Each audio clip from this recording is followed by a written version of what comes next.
자, 여러분 이 시간 지난 시간 이어서 저당 시장 그리고 저당의 유동화 제도 설명드릴 텐데, 자, 지난 시간 잠깐 한번 확인하고 또 이어서 볼까요? 자, 은행과 차입자의 관계에서 은행은 차입자에게 돈을 빌려주고, 그러면서 매 기간 원리금을 상환받는 권리인 대출 채권을 갖게 되고, 더불어서 담보를 요구하고 그 담보물에 대해서 저당권을 갖게 되는데, 이런 형태의 대출을 모기지 또는 저당대출제도 그런다. 그리고 여기는 이제 정부 보증이 있는 정부 지원 저당과 정부 보증이 없는 재래적 저당이 있다 그랬는데, 자, 여기까지가 저당대출제도인데, 이제 문제는 뭐냐면, 통상 저당대출제도의 경우는 차입자야 무주택 서민이고, 또 융자금액의 소득에 비해서 많고, 그죠? 그리고 기간도 어떻고 아주 길고 하다 보니까 웬만큼 많은 자금을 확보해서는 여러 사람한테 자금 공급의 혜택을 주기가 어렵더라. 가령 한 사람당 1억씩 10만 명에게 대출해준다. 그러면 총 얼마가 필요하고, 계산이 안 될 정도죠. 10조 원 정도가 필요한 것이네요. 그죠? 이 정도로 아주 많은 자금이 소요되더라. 그리고 그 많은 자금이 소요되면서 또 한 번 확보돼서 대출되면 바로 회수되는 것이 아니고, 장기다 보니까 상당한 시간이 지난 다음에나 회수되기 때문에 그만큼 은행에서는 위험이 커질 수 있다. 유동성 위험이 커질 수 있다. 따라서 이런 대출 자금 확보가 어려짐에 따라서 이걸 갖다가 이제 보완하는 방법으로서 기금 조성도 할 수 있었잖아요. 그것이 주택도시기금 해서 이제 예전에 그 국민주택기금, 이걸 기금을 조성했었는데 이것도 한계가 있더라. 따라서 이런 문제점을 해소하기 위해서 도입되는 것이 바로 저당의 유동화. 이것은 저당권을 갖다가 하나의 투자 상품으로 유통시키는 것인데, 어떤 원리냐 봤더니, 은행에서 돈을 빌려주고 나서 얻게 되는 저당권과 대출 채권을, 이것을 유동화 중개기관, 이게 이제 유동화 회사거든요. 유동화 회사에서 이 저당권과 대출 채권을 유동화 중개기관에게 이것을 매각, 양도하면, 이 유동화 중개기관에서는 우리나라의 경우는 특히 이제 주택저당 채권의 경우는 주택금융공사, 코리아 하우징 파이낸스 코퍼레이션에서 주택금융공사 이런 데다가 이것을 매각하면, 유동화 중개기관에서는 요 저당권을 사들여서 요 저당권을 담보로 해서 증권을 발행해요. 이것을 이름해서 저당담보증권, 모기지 팩트 세큐리티스 해서 저당담보증권을 투자자에게 발행한다.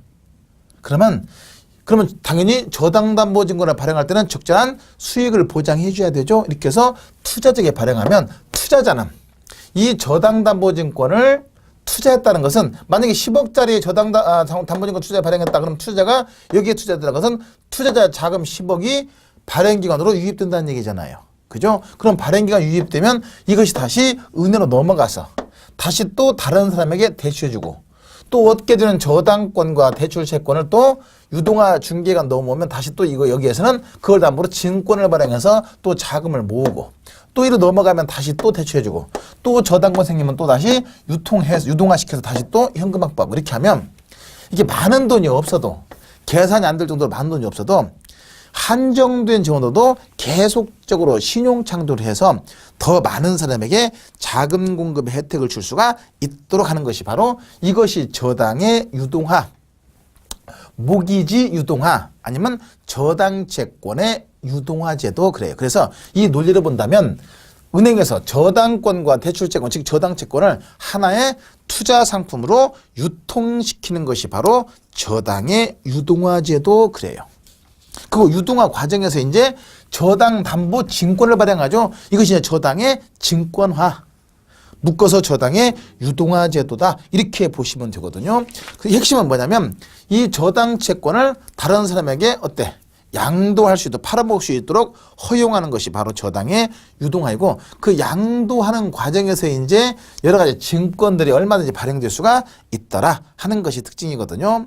자, 그러면 이렇게 되면 주택금융시장에서는 여러 가지 시중의 자금들이 부동산 시장으로 얼마나 유입될 수가 있고, 그래서 부동산 시장의 활성화를 기대할 수가 있는 장점이 있고, 그리고 핵심은 단기 자금을 장기 자금으로 계속 돌리니까 단기 자금을 장기 자금으로 장기로 운영할 수 있으니까 그래서 단기 자금을 장기 자금으로 얼마든지 전환시킬 수가 있다 하는 것이 특징이 되는 것이고 그리고 설명했듯이 부동산 시장의 활성화도 기대할 수 있고 마지막으로 이렇게 많은 돈이 없어도 한정된 자원으로도 계속적인 신용 창조를 통해서 더 많은 사람에게 자금 대출해 줄 수가 있다 하는 것이 특징이에요. 이것이 이제 저당 유동화의 기본 원리인데 자 그러면 여기서 이것이 이제 유동화에 대한 전제 조건이 있어요. 뭐냐면 만약에 그것이 이제 여러분들 430회 중간쯤에 보시면 저당 유동화의 전제가 있는데 자 이건 뭐냐면 저당담보증권이 발행될 때 저당담보증권이 투자자에게 잘 팔려야 이 유동화의 기능을 달성할 수 있고 유동화가 이루어질 수 있는데 아무리 이걸 팔려고 해도 투자자가 여기에 눈길도 안 주면 유동화시킬 수가 없기 때문에 유동화 되게 하기 위해서는 투자자로 하여금 MBS 저당담보증권에 투자하도록 여건 마련해 줘야 돼요. 그러면 투자는 뭘 봐요? 수익을 보는 것이고 위험을 보는 거잖아요. 따라서 위험이 적어야 되고 수익이 적정한 요구 수익을 충족할 수 있어야 돼요. 따라서 투자자로 하여금 MBS에 투자하도록 하기 위해서는 이 저당담보증권을 발행하는 발행기관이 보통 지급을 보증해서 위험을 줄여주고 그래서 안전하게 투자할 수 있도록 여건을 마련해 줘야 된다 해서 지급 보증하는 것이 먼저 우선돼야 되고 두 번째는 아무리 투자자가 안전해도 돈이 안 되면 투자 안 쳐 따라서 MBS에서 보장되는 수익률이 적어도 투자자의 요구하는 수익은 충족할 수가 있어야 돼요. 그러려면 예금 금리보다는 높고 예금 금리도 낮으면 누가 여기다 투자해서 예금해버리지. 따라서 예금 금리도 높고 그러나 대출 금리보다는 낮아야 되겠지. 왜냐하면 은행에서는 대출 금리보다 더 높게 증권을 발행한다는 것은 더 손해가 된다는 얘기니까 해서 보통 예금 금리와 대출 금리 그 사이에서 투자자의 요구하는 수익을 충족할 수 있어야 되거든요. 따라서 MBS를 발행할 때는 투자자로 하여금 여기에 투자할 수 있도록 여건을 마련해 주기 위해서 먼저 발행기관이 지급을 보증하는 등의 방법으로 위험을 줄여줘야 되고 그리고 적어도 투자자의 요구하는 수익은 충족할 수가 있어야 된다. 그러려면 예금 금리보다는 높고 대출 금리보다는 낮게 해서 적절한 요구 수익을 충족할 수 있어야 된다. 그래야 이것이 유동화될 수 있다는 것이거든요. 거기까지 확인하고 그 다음에 용어 정리를 한번 해보면 처음에 은행과 차입자와의 관계에서 처음에 저당권이 만들어지는 시장 이것을 뭐라고 하냐면 1차 저당시장 그리고 저당권을 사고 파는 시장 대출기관, 유동화 중개기관 또 여기서 경우에 따라 지급보증도 하죠. 지급보증기관, 투자자 이렇게 해서 저당권을 사고 파는 시장 이것을 2차 저당시장 그래요. 다시 한번 저당권이 처음에 만들어지는 대출자와 차입자의 관계에서 형성되는 시장이 바로 1차 저당시장이 되는 것이고 저당권을 사고 파는 시장 즉 은행, 대출기관, 그 다음에 유동화 중개기관 보증기관, 투자자로부터 형성되는 시장이 바로 2차 저당 시장이 되는 것이고 그리고 당연히 1차 저당 시장에서 은행은 이 저당권을 무조건 유동화시키는 것은 아니고 현금의 여유가 없으면 유동화시키는 것이고 현금의 여유가 있으면 굳이 이걸 유동화시킬 필요가 없이 그냥 원리금 상환받으면서 수익을 올리면 되는 것이고 그래요. 그리고 이 구조에서 당연히 저당권을 유동화시키는데 결정적인 역할을 하는 것은 몇 차일 것이고 2차. 이것이 없으면 유동화시킬 수가 없으니까 그래서 유동화 의미도 없는 것이거든요. 따라서 유동화시키는데 아주 결정적 역할을 하는 것은 바로 2차 저당시장이 되는 것이고 또 한 가지는 원래 차입자는 얘한테 돈만 원리금만 갚으면 되는 것이지 은행이 요 저당 채권을 갖다가 뭐 이걸 볶아먹고 삶아먹고 아니면 팔아먹든 아무런 상관이 없기 때문에 2차 저당 시장은 원래 저당 차입자와는 아무런 직접적인 관련은 없다 하는 것이 특징이 되는 것이거든요. 자, 여기까지가 이제 1차 저당 시장과 2차 저당 시장의 기본 구조자 원리이고 그것을 갖다가 그림으로 표현한 것이 433페이지 하단에 있는 그림이죠. 그렇게 쭉 정리하고 확인되거든요. 그 하단에 있는 그림에서는 이걸 쭉 펴놓은 거라고 보시면 돼요. 펴서 여기까지가 1차 저당 시장, 나머지가 2차 저당시장 이렇게 구성되고 확인되는 것이거든요. 자, 이렇게 해서 이제 저당시장의 구조 원리 설명했고, 자, 그 다음에 그러면 저당담보증권을 발행해서 이걸 유동화시키는데, 그러면 발행되는 저당담보증권이 뭐냐 하는 것이 이제 434페이지 내용으로 쭉 설명되는 것이거든요. 이거 잠깐 이제 확인해 봐요. 자, 보면 이 유동화 중개기관에서는 지금 저당권과 대출 채권을 사들여서 이것을 담보로 해서 증권을 발행하는데, 문제는 이걸 갖다가 담보로 증권에서 증권 발행해 투자자에 발행할 수 있지만 또 직접 그냥 이것을 그냥 파는 경우도 있을 수 있는데, 통상은 이제 증권을 발행해 파는 것이 일반적이더라. 자, 그러면 그랬을 때 여러분들 교재에서 434페이지 보시니까, 그러면 이 저당권과 대출 채권을 담보로 해서 발행되는 증권이 바로 뭐이다? 저당담보증권, 모기지, 팩트, 담보, 세큐리티스, 증권에서 저당담보증권 그러거든요. 자, 그러면 지금까지 설명된 내용을 가지고 이제 잠깐 용어 한번 확인해 봐요. 434페이지 제일 위에. 저당담보증권이란 저당 대출기관, 저당회사, 기타 투자자들이 주택자금 등을 대출하고 취득한 주택저당채권, 돈 빌려주고 얻게 된 것이 저당채권이거든요. 이것을 유동화 전문회사 등에 양도하고, 우리나라의 경우는 주택금융공사가 핵심이 되는 것이고, 요 유동화 전문회사 등이 이들 저당을 담보로 해서 증권을 발행하는데, 그렇게 해서 투자자에게 매감으로써 주택자금을 조성하는 새로운 형태의 증권, 이것이 저당담보증권 그래요. 근데 이 저당담보증권은 여기에서 발행하면서 보통 뭐가 지급이 보증되기 때문에 투자자는 그만큼 위험을 안전하게 줄일 수 있으면서 더 다양하게 유통시킬 수가 있다 하는 것이거든요. 자, 그러면 잠깐 봐요. 그럼 이것이 이제 이른바 증권을 발행해서 유통시키는 것은 간접매각 방식인데, 보통 이 투자자가 개인보다는 기관이 굉장히 많아요. 우리나라의 경우에는. 그러면 기관들이 투자할 때 얘가 발행하는 주택저당 증권에 투자하지 말고 은행에 가갖고, 야, 이 중간에 얘네들 끼지 말고 은행 가갖고 어떤 은행아 나한테 이거 직접 하세요 할 수도 있어. 이것이 직접 매각 방식이에요. 근데 이제 차이점이 뭐냐면, 그럼 직접 매각 방식의 경우에는 얘가 끼는 것이 없으니까 얘도 먹는 것이 줄어드니까 당연히 투자자는 수익은 더 높은 것이고, 반대로 얘가 채무를 불링했을 때 그 위험을 다 투자자가 감수해야 되는 과정에서 위험은 커지는 거예요. 근데 반대로 주택금융사나 이런 데서 발행하는 저당담보증권의 경우에는 발행기관이 지급을 보증해 주니까 얘가 채무를 불량해도 여기서 지급 보증이 되기 때문에 어때? 위험은 줄어드는 대신에 얘가 좀 먹겠지. 따라서 위험을 준 만큼 수익도 그만큼 줄겠죠. 그래서 보통 직접 매각 방식의 경우는 간접 매각 방식에 비해서 위험도 크고 수익도 크고, 반대로 이 MBS를 통한 간접 매각 방식의 경우는 직접 매각 방식에 비해서 발행기관이 지급을 보증하니까 위험도 작고 수익도 작은 것이 일반적이거든요. 그렇게 특징을 잡으시면 돼. 그것이 이제 이번에 저당담보증권의 수익이 바로 그런 의미고, 그리고 발행할 때 이 근거되는 모 저당이 고정으로 대출이 됐다고 하더라도 이걸 발행할 때는 얼마든지 고정도 될 수 있고 변동도 될 수 있고, 그냥 꼭 모 저당에 의존하지 말고 그때그때 상황에 따라서 얼마든지 탄력적으로 정할 수가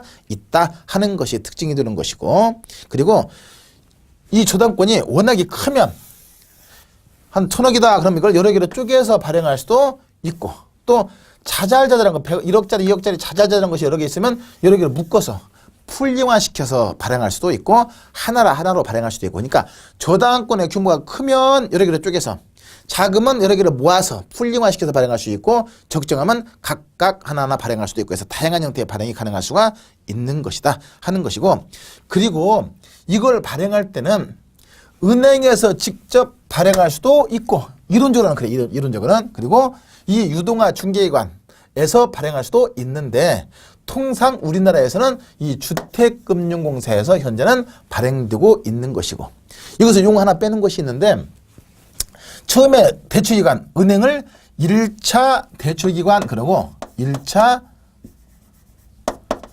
대출기관 그러는 것이고 유동화 중개기관을 2차 대출기관 이렇게 표현해요. 그러면서 이 저당담보증권의 발행은 1차 대출기관 은행에서 직접 발행할 수도 있고 유동화 중개기관 2차 대출기관에서 발행할 수도 있는데 현재 우리나라의 경우에는 2차 대출기관에서만 발행하고 있다 하는 거 간단하게 체크하시면 되고요. 그 다음에 저당담보증권의 형태는 무기명형, 등록형, 장부기입형 했는데 다른 거 신경 쓸 거 없어. 현재 지금 우리나라의 경우는 장부기입형. 그러니까 어떤 증서가 딱 나오는 게 아니라 컴퓨터상의 장부에만 기록하는 형태, 이것이 장부기입형. 간단하게 정리해 두시면 돼요. 자, 여기까지가 이제 저당담보증권의 발행의 원리를 설명했고, 그러면 이 저당담보증권을 발행하는데 그것의 종류가 여러분들 435페이지 보시면 이제 MPTS 이걸 번역하기를 이체증권, MBB 저당 담보 채권, MPTB 저당 직불 채권 또는 지불 이체 채권 번역에 따라 달라지니까, 그리고 CMO를 다계층 채권 그래요.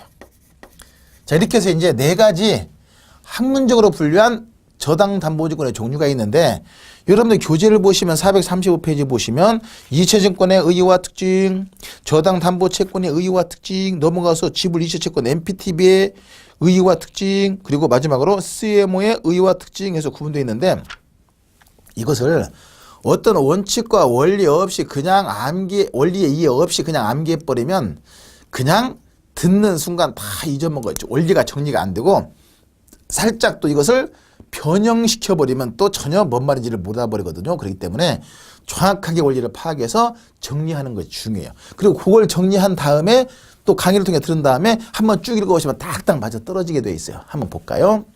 자, 이 네 가지는 종류가 MPTS, MBB, MPTB, CM을 그러는데 이 네 가지는 어떤 걸로 구분되는 거냐면 지금 저당권과 대출 채권을 어떻게 처리하면서 발행하느냐 하는 거에 따라서 네 가지로 구분되는 거예요. 자, 그러면 저당권이 뭐고 대출 채권이 뭐냐 이걸 알아야 되겠네. 그죠? 핵심은 대출 채권은 뭡니까? 아까 설명한 대로 돈 빌려주고 원리금을 상환받는 권리가 대출 채권이요. 예. 돈 빌려주고 원리금을 상환받는 권리가 대출 채권이고 저당권은요. 담보물권이죠. 그 담보물에 대한 소유권이에요. 그래서 만약에 채무를 불이행하면 그 저당권 행사에서 어때요? 그 담보물권을 처분해서 채권 행사할 수가 있는 것이거든요.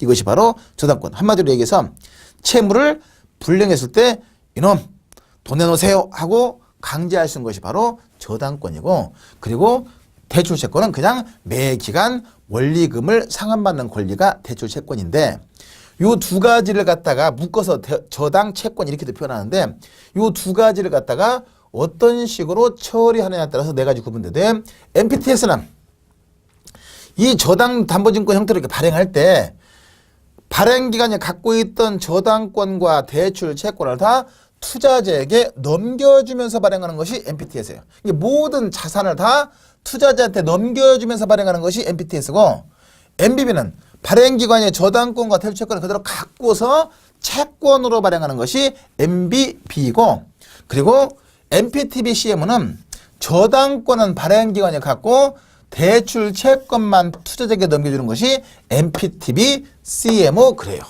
이게 포인트예요.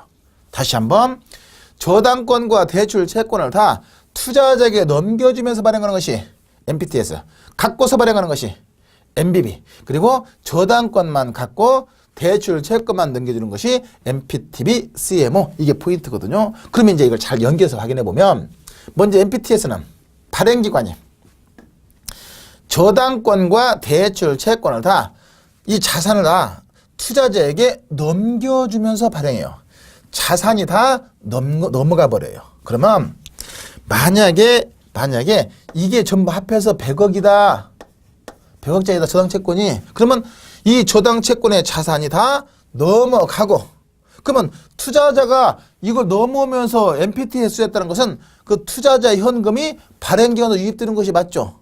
그렇잖아요. 그러다 보니까 저당권과 대출채권 다 넘겨주고 투자자로부터 현금 받기 때문에 발행기관은 100억짜리 저당채권 주고 투자자로부터 현금 받으니까 100억 받으니까 발행기관은 전체 자산 규모는 변화가 없는 거예요. 이거 넘겨주고 현금 받았으니까. 그죠? 자산 구성은 달라진 거예요. 장기 고정자산 넘겨주고 단기 유동자산 현금 받았으니까 자산 구성은 변했을지 몰라도 전체 자산 규모는 변화가 없는 거예요.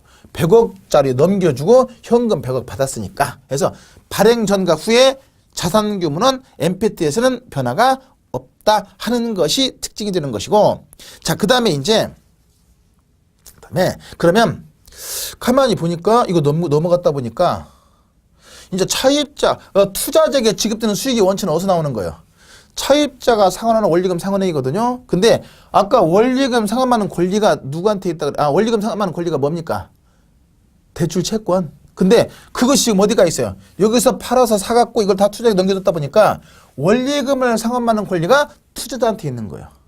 하다 보니까 차입자가 원리금을 상환하면 얘는 지금 이미 그 권리를 다 팔아먹었으니까 권리자가 아니잖아요. 따라서 원리금을 상환받게 되면 은행에서는 조금 자기가 대출 해주면서 받게된 이자보다 좀 낮게 팔았겠죠. 따라서 자기 거 마진 떼고 관리비용 떼고 그러고 나서 원리금을 갖다가 다 누구한테, 권리가 누구한테 있어? 원리금 상환한 권리가 투자자한테 이게 다 넘어가 있잖아요. 따라서 차입자가 원리금을 상환하면 은행에서는 상환 받아가지고 기본적인 저당 관리비용 지 마진 떼고 나머지 원리금을 갖다가 투자자에게 다 이체시켜줘야 돼요. 그래서 이체증권이고, 그리고 상환들의 원리금의 현금 흐름이 발행기관 거쳐요, 안 거쳐요? 안 거쳐. 패스예요, 패스. 발행기관을 패스해서 투자자에게 through 연결시킨다. 그래서 모기지 패스 through security 그러는 거예요.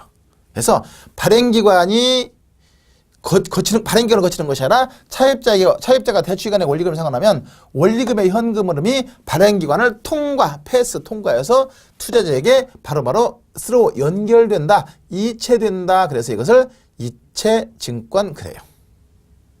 이게 가장 큰 특징이거든요. 자, 그러면 이제 문제는 뭐냐면, 만약에 차입자가 여러 가지 여건이 안 좋아서 채무를 채무를 분리하겠다 라고 하면, 그러면 은행에서는 지금 채무를 분리하게 되면 원리금만 상환받는 권리는 대출 채권 누가 갖고 있고 투자자가 갖고 있다 보니까 문제는, 그럼 투자자가 당연히 원리금을 상환받는 권리를 갖고 있는데 야가 채무를 불이행한다 이거잖아요, 지금. 그렇잖아요. 그러면 채무를 불이행했을 때 행사하는 권리가 뭡니까? 저당권이거든요. 담보물권. 그럼 담보물권은 누가 행사해야 돼요? 갖고 있는 투자자가 행사하다 보니까 저당권을 갖고 있는 투자가 이제 얘한테 가서 채무 불이행했을 때 강제 집행해야 되거든요. 그런 의미에서 저당권을 투자가 갖고 있다 보니까 저당권을 갖고 있는 투자자가 바로 채무 불이행 위험을 감수해야 돼요. 그래서 모든 권리가 다 일로 넘어간 대신에 모든 위험은 다 투자자가 부담한다 이렇게 생각하시면 돼. 그 다음에 또 한 가지는, 그러면 저당의 이자율과 시장 이자율과의 관계에서, 저당금리와 시장금리 관계에서 시장금리가 하락하면 아까 차입자가 만기 전에 갚아버릴 수 있잖아요. 그래서 은행에서 부담하는 위험이 뭐였고? 만기 전 변제였고, 반대로 시장금리가 상승하면 저당이 계속 들어서 은행에서는 이자율 손실 위험 발생할 수 있죠. 이것이 이자율 위험. 따라서 시장금리가 하락할 때 발생하는 만기 전 변제 위험, 시장금리가 상승할 때 발생하는, 이게 고정일 때 상승할 때 발생하는 은행에서 발생하는 이자율 위험, 이런 것들은 다 이 권리를 다 얘가 갖고 있으면 지가 부담하지만 이미 다 누구한테 팔았으니까 투자자한테 팔았기 때문에 이런 때 나타난 만기전 변제비나 이런 때 나타난 이자율 위험을 다 누가 부담한다? 투자자가 부담하게 된다. 그래서 저당권을 갖고 있는 투자자가 채무 불이행 위험을 부담하게 되는 것이고, 대출 채권을 갖고 있는 투자자가 바로 만기 전 변제비나 이자율 위험을 다 부담하게 되고, 얘가 다 갖고 있으니 권리를. 따라서 모든 권리를 다 투자자가 갖고 있는 대신에 모든 힘을 다 투자자가 부담한다. 이게 포인트예요. 그러다 보니까 투자자는 그만큼 위험이 커요. 채무불량님이 위험이 크기 때문에 투자자가 이걸 꺼리는 경우가 많거든요. 그렇기 때문에 보통 MPTS로 발행할 때는 발행기관이 그 위험을 좀 더 줄여주기 위해서 지급 보증을 해서 발행하는 것이 일반적이다. 그러나 원칙은 모든 힘을 다 투자자가 부담한다 하는 것이거든요. 한번 읽어보세요. 거기 보니까 435 의의를 보면 MPTS란 차입자가 지불하는 저당 지불액이 증권 발행제를 통과해서 바로 투자자에게 연결 전달되는 증권이다. 그리고 더 등등등 확인했고, 그리고 아까 말 그대로 비번 볼까요? MPT에서 근거되는 모조당의 저당 지불액이 매월 단위로 불입되기 때문에 투자자들은 매월 단위로 원금과 이자를 지급받는다. 패스로 되니까. 그리고 원리금 수취권과 이것이 대출 채권이거든요. 요거가 저당권을 갖다가 다 투자자에게 넘겨준다. 나머지는 그대로 읽어보시고 확인하시면 된다. 이게 포인트예요. 반대로 MBB는 발행기관이 저당권과 대출 채권을 그대로 갖고 있으면서 이걸 담보로 해서 투자자에게 세큐리티가 아니라 이제 이건 본드 채권으로 발행해요. 채권으로 발행하는 경우에는 투자자에게 원리금 지급 의무를 지면서 발행한다고 보시면 돼요. 원리금 지급 의무를 지면서 발행기관이 투자자에게 채권으로 발행하는 것이 MBB. 따라서 MBB의 경우에는 차입자가 원리금을 상환하게 되면 그 원리금에 상환되는 현금 흐름이 지금 권리가 다 누구한테 있으니까 발행기관한테 있으니까 당연히 여기까지 넘어가 안 넘어가고 발행기관까지만 연결되는 거예요. 권리가 다 여기 있으니까. 그래서 차입자가 상환한 상환된 원리금의 현금 흐름은 발행기관까지만 유입되고 발행기관은 이걸 상환받아 가지고 지가 발행한 채권에 기초해서 투자자에게 원리금을 지급해 주면 된다 하는 것이 특징이에요. 이것이 MBP. 그리고 발행기관은 그러면 이걸 갖다가 투자자에게 넘겨주지 않고 지가 갖고서 발행하다 보니까 그러면 요 자산은 그대로 넘겨주고 안 넘겨주고 100억이면 100억짜리 안 넘겨주고 이걸 담보로 채권으로 발행해서 투자자 현금이 들어와 버리거든요. 그러다 보니까 발행기관은 자산 규모가 어떻게 돼요? 증가하는 거예요. 자, 보세요. MPTS는 이거 넘겨주고 현금 받았으니까 발행 전과 후에 자산 규모는 변화가 없지만 MBB는 저당권과 대출권을 그대로 갖고서 채권으로 발행해서 현금이 다 들어오는 거예요. 그러면 자산 갖고 있고 또 채권 받아 현금 들어오니까 당연히 전체 자산 규모는 변화가 있죠. 변화가 증가하는 거예요. 채권 발행해서 현금 들어오는 만큼 증가하는데 이때 자산은 부채가 증가하는 것이죠. 채권 발행했으니까. 그죠? 자산은 자본과 부채로 구성되어 있으니까 따라서 이걸 갖고서 채권으로 발행해서 현금이 들어오니까 그 증가된 현금은 바로 부채가 증가하면서 전체 자산 규모는 증가. 그래서 차이점이 MPTS는 이거 넘겨주고 현금 받았기 때문에 발행 전과 후에 자산 규모는 변화가 없지만 MBB는 이거 갖고서 채권 발행해서 현금 받았기 때문에 전체 자산 규모는 증가돼 부채가 증가하면서 그만큼 더 증가한다 하는 것이 특징이 되는 것이고, 그리고 차입자가 채무를 불이행했을 때 행사하는 권리가 저당권. 그러면 그 저당권도 누가 행사하는 거예요? 발행기관이. 또 이런 경우에 이자율 위험, 이런 경우에 만기전 변제점을 다 누가 갖고 있으니까 발행기관이 갖고 있기 때문에 그런 모든 점을 다 발행기관이 부담한다. 자, 보세요.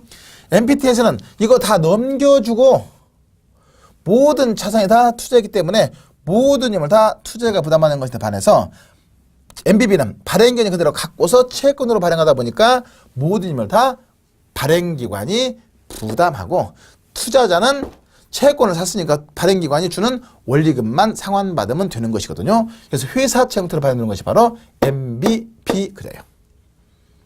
여기까지가 이제 두 가지의 특징이고, 그 다음에 MPTBCM은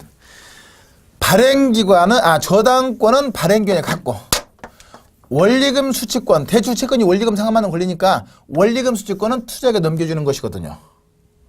그러다 보니까 원리금 상환받는 권리가 여기에 있다 보니까 차입자가 기간마다 원리금이 상환되면 그 상환된 원리금의 현금 흐름이 바로바로 발행기관을 패스, 통과해서 투자자에게 다 연결시켜줘요.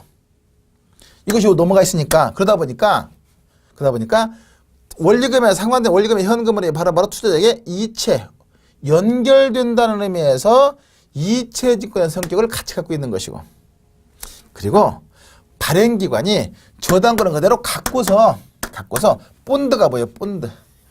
채권 형태로 발행한다는 의미에서 MBB의 성격을 같이 갖고 있는 거예요. 그래서 요 두 가지의 MPTB, CMO예요. 다시 저당권은 그대로 갖고서 채권 형태로 발행된다는 의미에서 MBB의 성격을 같이 갖고 있고, 대출 채권이 넘겨지면서 차입자가 상환한 원리금의 현금 흐름이 바로바로 투자자에게 연결된다, 페이스로 된다는 의미에서 MPTS의 성격을 같이 갖고 있다 하는 것이 특징이 되는 것이고, 따라서 이 두 가지 혼합형이 바로 MPTB, CMO. 자, 그러면 이제 여기서 그러면 당연히 대출 채권에 투자가 넘어와 있다 보니까 이런 경우에 만기 전 변제해버리고 이런 경우에 이자를 손실 위험이 발생하는데, 이것이 바로바로 누구한테 넘어가니까? 투자자한테 넘어가다 보니까 MPTB는 저당 채권을, 대출 채권을 갖고 있는, 즉 채권을 갖고 있는 투자자가 만기 전 변제 위험이나 이자 위험을 부담하게 되는 것이고, 저당권은 누가 갖고 있어요? 발행기관이 갖고 있기 때문에 저당권을 갖고 있는 발행기관이 채무 불이행 위험을 갖고 있는 것이고. 자, 그 보니까 이것은 모든 권리 누가 있고, 투자자가 갖고 있으니까 모든 위험을 투자가 부담하는 것이고, 이건 모든 권리 발행기관이 갖고 있기 때문에 모든 권리를 위험을 다 발행기관이 부담하는 것이고, 이것은 저당권은 갖고 있고 대출채권 넘겨주다 보니까 저당권 갖고 있는 발행기관이 채무불이행 위험, 대출 채권 갖고 있는 투자자가 만기 전 변제 위험과 이자 위험을 부담하더라. 이게 포인트예요. 그러다 보니까 투자자 입장에서는 바로바로 상환되는 과정에서 만기 전 변제 위험에 그대로 노출돼 버리거든요. 하다 보니까 그 만기 전 변제 위험을 좀 더 줄이기 위해서 이걸 좀 개선시킨 것이 바로 CMO예요. 그래서 전체 자산 규모가 만약에 500억이다. 그럼 이걸 갖다가 한 통으로 발행하는 것이 MPTB고, CMO는 전체 발행을 갖다가 몇 개의 그룹으로 나누어요. 나누어진 그룹을 트렌치라고 불러요. 트렌치 용어로. 그렇게 해서 트렌치별로 나눠서 각각의 트렌치별로 원리금 지급 순서와 이자율을 달리해서 발행하는 거예요. 투자자에게. 그럼 투자 입장에서는 나는 단기로 투자해서 효수하겠다. 그러면 첫 번째 상환받는 트렌치를 선택하는 것이고, 나는 좀 장기로서 나중에 상환받겠다. 그러면 마지막 트렌치를 선택하는 것이고, 이렇게 해서 트렌치 선택을 통해서 그러면서 그 만기전 변제점을 상당히 줄일 수 있도록 만든 것이 바로 CMO예요.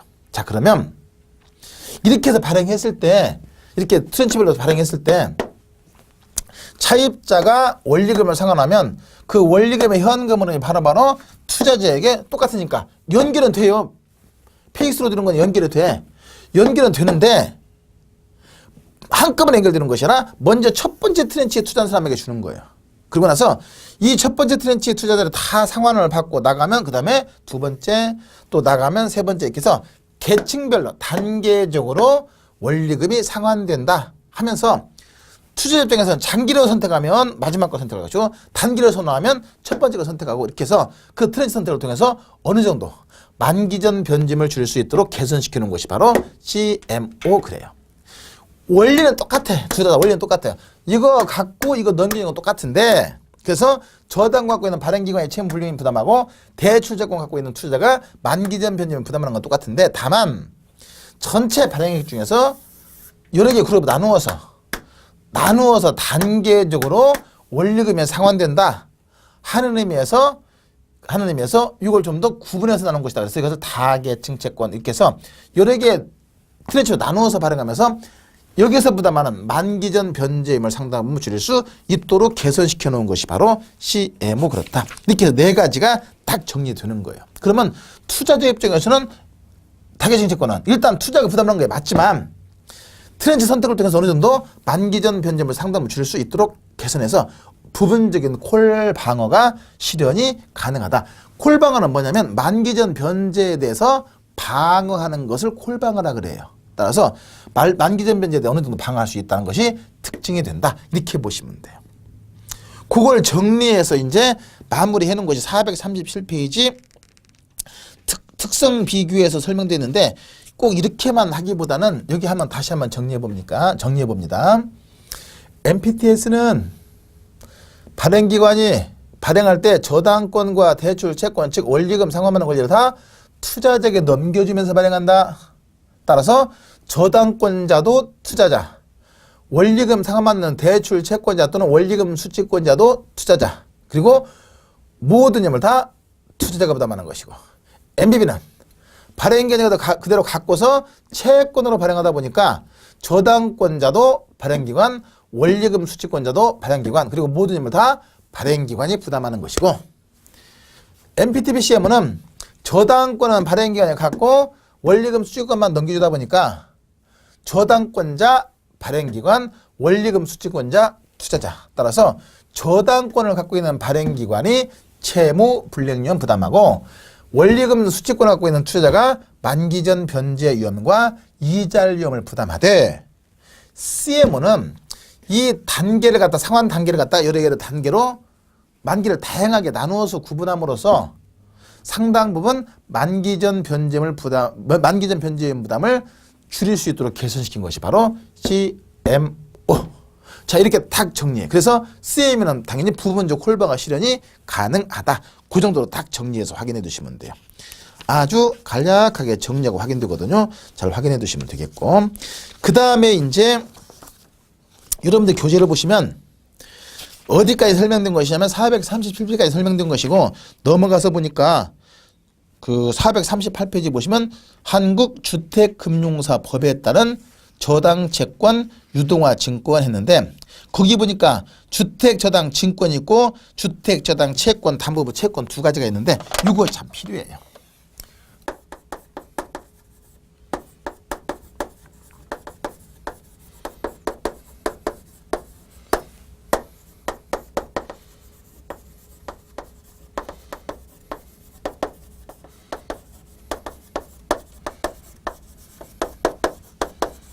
자, 여기 보니까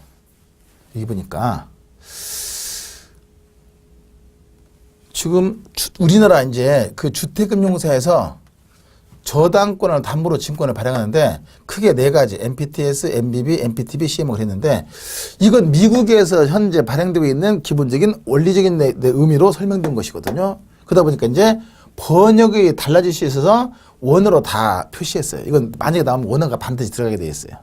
MPTS, MBB, MPTB, CMO. 근데 미국은 이렇게 학문적으로 분류해서 이렇게 분류되는데, 현재 우리나라 주택금융공사에서 발행되고 있는 저당담보증권은 크게 두 가지로 발행해요. 첫 번째가 주택저당증권, MBS라고 하는 주택저당 증권으로 발행하는 것이고, 주택저당 채권 담보부 채권으로 발행하는 것 두 가지가 있어요. 그러니까 학문적 분류는 네 가지니까 만약에 시험에 출제될 때 학문적인 분류로 나오면 이거 나올 것이고, 문제 앞에서 우리나라 주택금융공사에서 발행되고 있는, 그러면 이제 이 둘 중에 하나가 되는 거예요. 핵심은 증권이냐 아니면 뭐야? 채권이냐 이거야. 이게 수익증권으로 발행하는 것이 이것이 MBS고, 채권으로 발행하는 것이 MBB 그래요. 그러면 잠깐 이제 보면 주택저당증권은 증권으로 발행하는 것이니까 저당권과 대출 채권을 다 투자자에게 넘겨줘서 발행하는 것이 원칙이에요. 세큐리티니까, 증권이니까. 근데 문제는 우리나라의 경우에 주택금융공사에서 이 주택저당 증권을 발행하면서 투자자 입장에서 그만큼 위험이 커질 수 있기 때문에 위험을 줄이기 위해서 뭘 하냐면 지급보증해줘요. 지급보증. 그러면 지급보증해서 투자에게 발행했어요. 자, 그런 상태에서 근데 이것도 다 넘겨줬어요. 원칙적으로. 그랬을 때 이제 발행해놓고 차입자가 채무를 불이행하면, 그러면 당연히 돈을 못 받았으니까 얘가 발행하면서 지급보증했으니까 투자자에게 돈을 줘야 맞죠. 돈을 줘야 돼 이거. 그리고 나서 발행기관이 차입자한테 가서 너 왜 돈 안 갚어? 하고 강제집행해야 맞거든요. 근데 문제는 이 강제집행하려면 저당 채권을 갖고 있어야 돼요. 이미 넘겨주고 권리자도 아니면서 넘겨줘 놓고 얘가 가가지고 얘한테 가서 요 왜 돈 안 갚으세요? 그러면 차입자가 누구세요? 잃어버린다니까. 그러다 보니까 저당권과 대출 채권을 투자자에게 넘겨주면 안 되거든요. 그래서 우리나라의 경우에는 이 저당 채권을 주택금융사를 수탁자라는 자기 신탁을 설정해요. 그래서 신탁을 주택금융사가 받아가지고 그 주택금융사에서 다시 지급 보증을 해서 투자자에게 발행하는 것이 바로 주택장 증권. 이게 핵심 포인트예요. 그러니까 원리는 이거 넘겨줘야 되는데 넘겨주고 나서 나중에 채무로 불링하게 되면 얘한테 가서 돈 달라고 화를 못 하니까 요 저당권과 대출 채권을 넘겨줄 수 없으니까 그렇다고 갖고 있으면 안 되거든요. 증권이니까. 따라서 이것을 주택금융사를 수탁자라는 자기 신탁을 통해서 신탁을 설정하고 신탁받은 주택금융공사가 지급 보증을 해서 투자자에게 발행한 것이 바로 주택저당증권이에요. 그거 한번 읽어볼까요, 교재? 거기 보니까 뭐라고 되어 있어요? 자, 438페이지 1번 보세요. 주택저당증권의 발행구조 해놓고 금융회사, 은행으로부터 사들인 주택저당채권에 대해서 거기 뭐라고 투자에게 넘겨준 것이 아니라 자기 신탁을 설정해서 발행하고 금융위원회 양도 및 신탁 등록을 하고 신탁을 한 다음에 이제 주택금융공사는 신탁받은 주택금융공사는 지가 신탁받았으니까 투자자에게 지급을 보증하면서 발행한다. 근데 지급 보증은 자기 자본의 몇 배까지? 50배까지, 자기 자본의 50배까지 지급 보증해서 발행하되 다만 특별한 사항이 있는 경우에는 70배까지 지급 보증이 가능할 수도 있다. 이것이 주택저당증권이에요. 그러니까 핵심은 여기서 포인트는 이 말이에요. 자기 신탁하고 지급 보증, 이게 포인트예요. 이것이 주택저당증권이고 반대로 채권은 이것도 똑같은 거예요. 그래서 발행기관이 저당권과 대출 채권을 그대로 그냥 갖고서 신탁도 아니고 갖고서 이걸 담보로 해서 투자자에게 원리금을 지급하면서 채권 형태로 발행하는 것이 바로 MBP. 따라서 발행기관은 이거 상환과 관계없이 지가 발행한 채권에 기초해서 투자자에게 원리금 상환 의무를 진다 하는 것이 특징이 되는 거예요. 근데 발행액은 전 자기 자본의 50배. 다만 긴급한 상황에 있으면 70배까지 발행이 가능할 수가 있다. 이게 바로 주택저당 채권 담보부 채권 그래요. 자, 그러면 다시 한번 정리해 보니까 우리나라 주택금융공사에는 두 가지로 발행하되 주택저당증권은 저당권과 대출 채권을 갖다가 주택금융공사로 수탁자로는 자기 신탁을 해서 그 신탁받은 주택금융공사가 지급보증하면서 투자자에게 발행한다. 그러면서 투자자에게 여기서 나타난 수익을 배당해 주는 거예요. 수익을. 증권이니까. 근데 채권으로 발행하는 경우에는 발행기관이 저당권과 대출채권을 그대로 갖고서 투자자에게 원리금 지급 의무를 지면서 발행하는 거예요. 근데 발행액은 자기 자본의 50배까지 가능할 수가 있는 것이고 따라서 투자자는 원리금 상환받을 권리를 갖게 되거든요. 그러니까 주택저당증권에 투자하는 경우는 투자자가 수익을 배당받는 것이고 주택저당채권 담보부 채권에 투자하는 경우는 투자자가 원리금 상환받는 권리를 갖게 된다. 이게 포인트예요. 거기까지. 그래서 그 두 가지만 간단하게 정리하고 확인해 두시면 되거든요. 그래서 문제가 출제될 때 이런 내용으로 출제될 수도 있고 아니면 우리나라 주택금융공사 발행되고 있는 해서 이런 내용으로 출제될 수 있기 때문에 그걸 같이 비교해서 정리하고 확인해 두시는 것이 중요해요. 자, 그럼 마지막으로 439페이지 주택저당증권의 발행 효과해서 소비자 입장, 금융기관 입장, 투자자 입장, 정부 입장 구분되어 있는데 이거 잠깐 볼까요? 먼저 차입자 입장에서는 이것이 유동화되면 그만큼 현금 확보가 쉬워지니까 대출받기 쉬워지죠. 그래서 차입자, 소비자 입장에서는 그만큼 주택자금 확보가 용이해서 자기 자본이 많지 않아도 소규모 자금으로도 얼마든지 주택을 구입할 수 있는 장점이 있고 은행 입장에서는 이 묶여있는 저당권을 갖다가 팔아서 현금화하기 때문에 그만큼 유동성 위험을 줄일 수가 있고 그만큼 대출 재원 확보가 더 쉬워진다. 금리 위험이나 유동성 위험을 줄일 수 있고 대출 재원 확보가 더 쉬워지고 그만큼 현금 확보가 쉬워지면서 BIS 즉 자기자본 비율을 더 증가시킬 수가 있는 것이고 투자자 입장에서는 그만큼 투자 선택의 폭이 아주 넓어지죠.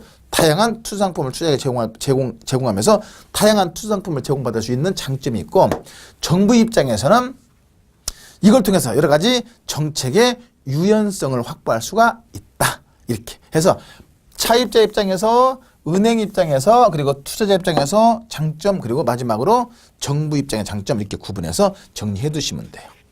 자, 이렇게 해서 이제 저당담보증권 내용 확인했고 그 다음에 이제 한국주택금융사법 및 보금자리론, 모기지론 했는데 간단하게 이거 마무리한 다음에 그 다음 시간 넘어갑니다. 여기 보세요. 그러면 이게 쭉 보니까 저당 유동화의 가장 중심에 있는 것이 바로 주택금융공사예요. 주택금융공사. 자, 그러면 그 주택금융공사 설립된 배경을 잠깐 보면 우리나라는 1900년대 후반에 1996년 7년도에 이른바 국제통화기금 IMF죠. 여기서 소위 말하는 구제금융을 받게 돼요. 그 이유 중에 하나가 가장 큰 이유가 바로 현금의 유동성이 떨어져서 그래요. 그러면서 이제 현금의 유동성이 떨어지면 나라도 부도날 수 있거든요. 국가도. 그러다 보니까 그걸 면하기 위해서 이제 이른바 구제금융을 받게 되고 이걸 기초해서 이제 서서히 살아났거든요. 그러면서 그때 뼈저리게 느낀 것이 현금의 유동성이 떨어지면 현금 확보가 당장 안 되면 국가도 부도날 수 있다 하는 것을 깨닫으면서 유동성을 확보하기 위한 여러 가지 방법들을 찾게 돼요. 그죠? 그러기 위해서 이제 먼저 이제 자산 유동화에 관한 법률을 제정해서 유동성 확보하기 위해서 자산 유동화에 관한 법률을 1998년 정기국회에서 제정을 하고 그 자산 유동화에 관한 법률에 근거해서 유동화 회사가 설립되거든요. 처음에 설립했던 유동화 회사가 코모코라고 하는 한국주택저당채권 유동화 주식회사라고 하는 유동화 회사를 설립했었는데 이것이 제 기능을 발휘하지 못하다 보니까 이걸 좀 더 활성화시키기 위해서 2003년 12월 달에 2003년 굉장히 오래됐죠? 제법 오래됐네.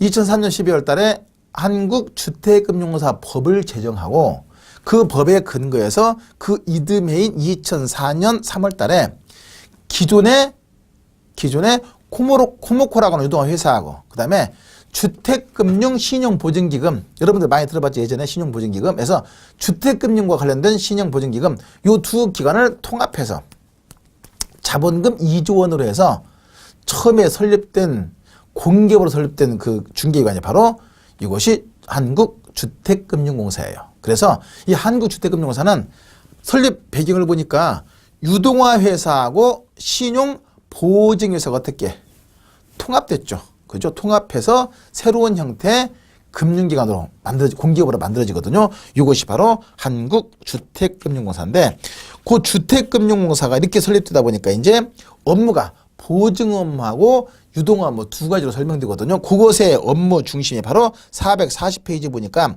장기 모기지론 공급, 사업자 보증과 개인 보증, 주택담보 노후 연금 보증, 그 다음에 여러 가지 주택자산증권, 주택자산채권 담보부 채권 그리고 학자금 대출증권 여러 가지 유동화 증권도 발행하더라. 이런 것이 이제 주택금융공사의 아주 기본적인 업무인데 간단하게 여기까지 확인하고 마칩니다. 먼저 장기 모기지론 공급했는데 이것은 뭐냐면 주택금융공사에서는 이런 것도 유동화시키면서 현금 확보가 쉬워지니까 그만큼 다양한 자금을 확보해서 장기 주택저당 대출 업무를 수행해요. 주택저당 대출 업무 이것이 장기 모기지론 공급. 근데 그럼 대출을 하려면 은행처럼 창구가 있어야 되는데 그 주택금융공사 은행처럼 창구가 없다 보니까 인터넷이나 아니면 시중 은행에 위탁해서 이것을 판매하고 있고 두 번째 사업자 보증과 개인 보증. 사업자 보증은 주택개발업자가 개발 자금을 대출받을 때 보증하는 것이 사업자 보증이고 의미만 확인하시면 돼요. 세부적인 건 다 할 필요 없고 그리고 개인 보증은 무주택 서민이 중도금이나 전세자금 융자 받을 때 보증. 물론 주택이 있으면 주택을 담보로 대출받기 때문에 보증이 필요 없는데 아직 주택이 없는 경우 전세자금이나 중도금은 아직 주택이 없잖아요. 따라서 이런 무주택 서민이 전세자금이나 중도금 융자 받을 때 보증하는 것이 개인 보증이에요. 개발자금 융자해 주는 것이 사업자 보증이고 소위 말하는 주택 구입자금 전세자금 융자해 주는 것이 바로 개인 보증이고 그다음에 주택담보 노후연금 이건 좀 이따 다음 시간 설명드릴 텐데 주택을 담보로 해서 은행에다가 담보로 제공하고 매달 월급 형태로 대출 받다가 만기가 되면 주택을 처분해서 일시불로 상환하는 이것이 바로 주택연금 이른바 역모기지 그래요. 세부적은 좀 이따 설명드릴 것이고 그리고 마지막으로 주택지당증권, 주택지당채권, 담보부 채권, 그 다음에 학자금 대출증권 여러 가지 유동화 증권 발행한다. 우리나라에서는 요 두 가지 발행한다고 그랬잖아요. 그리고 이제 학자금 대출했을 때 학자금 대출 채권은 담보로 증권도 발행할 수 있거든요. 이런 여러 가지 유동화 증권을 발행하고 있고 그 다음에 하나 더 하면 유동화 중개기관에서 주택지당 증권을 발행할 때 자기 신탁을 받아서 뭐 어때요? 지급보증도 하잖아요. 자기 자본의 몇 배까지 50배까지 해서 여러 가지 유동화 증권 발행하는 과정에서 지급보증도 주택금융회사의 업무가 된다. 자 그러면 잠깐 첫 번째가 장기 모기지론 즉 주택자금 대출 업무 두 번째가 개인 보증과 사업자 보증 개발업자 개발자금 융자받을 때 보증 그 다음에 무주택 서민이 주택 중도금이나 전세자금 대출받을 때 보증 그 다음에 세 번째가 유동화 증권 발행할 때 지급보증 여기는 없지만 그거 확인하고 그 다음에 네 번째가 주택연금 대출 받을 때 보증 업무 그리고 마지막으로 주택저당 증권이나 주택저당 채권, 담보부 채권, 그 다음에 학자금 대출 증권 여러 가지 유동화 증권 발행 업무 이런 것이 주택금융사 업무고 특히 조심할 거 계약이행보증이 있죠. 계약이행보증. 계약이행보증은 주택금융사 업무가 아니라 이건 도시주택공사, 주택도시공사, 주택도시공사 예전에 대한주택보증주식회사 대주보 여기서 하는 것이지 주택금융사 업무가 아니고 계약이행보증 그 다음에 이제 이른바 국민주택기금 주택도시기금으로 바꿨죠. 그래서 국민주택기금 주택도시기금 이런 것들은 주택금융사 업무가 아니다는 거 계약이행보증이나 주택도시기금 운영이나 기타 여러 가지 관련은 주택금융사 업무가 아니라는 거 꼭 체크해서 구분해 두시면 돼요. 이 전전 시간에 쭉 설명드렸던 거 있거든요. 그거 같이 확인해서 정리를 해 두시면 되겠네요. 주택도시보증공사에서 이런 것들은 한다. 마찬가지 그 다음에 주택도시기금은 이것은 어디서 관리한다? 국민, 우리, 신한, 농협, 하나, 기업은행 이렇게 해서 여섯 은행에서 기금은 운영하고 있고 주택금융사 업무가 아니라는 거 해서 요 두 가지는 주택금융사 업무가 아니라는 거 꼭 체크해서 확인하시고 저희께서 주택금융사 업무가 어떤 것이 있는가 확인했고 그중에 이제 대출 업무인 보금자리 대출 그리고 이제 또 하나가 바로 주택연금 대출 있죠. 연금 보증 업무 이것은 세부적인 내용은 다음 시간에 이어서 공부하십니다. 자 수고했습니다.